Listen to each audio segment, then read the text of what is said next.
Hi friends అందరికీ. ఇక చూడండి మా తోటలో అయితే అసలు చెరువే అన్నమాట. ఇది చూడండి అసలు ఎంత పెద్దగా పోతుందో.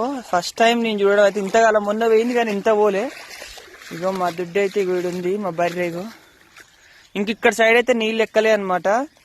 ఇంకొంచెం అదృష్టం అనుకోవాలి. బర్రె దగ్గర మాత్రం నీళ్లు రాలేదు. మొత్తం నీళ్ళే ఇక చుట్టుపక్కల. ఓకేనా ఫ్రెండ్స్, మరి చూసిరా. మరి మీ సైడ్ అసలు వర్షం పడ్డదా ఈసారి వల్లేదా కామెంట్ చేయండి. ఈరోజు నైట్ 4 గంటల నుంచి అయితే స్టార్ట్ అయింది. చూడండి అసలు ఎట్లా పోతున్నాయో నీళ్ళు. చూడండి చింత చెట్టు కింద కట్టేసిపోయాయి అనమాట. కొంచెం గడ్డ మీద ఉంది కాబట్టి ఇంకా నీళ్ళు ఎక్కుంటే మాత్రం మొత్తం దిడ్డు అనేది నీళ్ళలో ఉండేది అనమాట. ఇగో ఈ నీళ్ళలోనైతే అసలు చూడండి ఇంతకాలం మొత్తం నీళ్ళే అనమాట ఇవన్నీ. ఓకేనా ఫ్రెండ్స్, మరి మీ సైడ్ ఈసారి వర్షం ఉందా లేదా కామెంట్ అయితే చేయండి. మీరందరూ ఛాయ్ దగ్గర లేదు కూడా కామెంట్ చేయండి. అందరికైతే గుడ్ మార్నింగ్.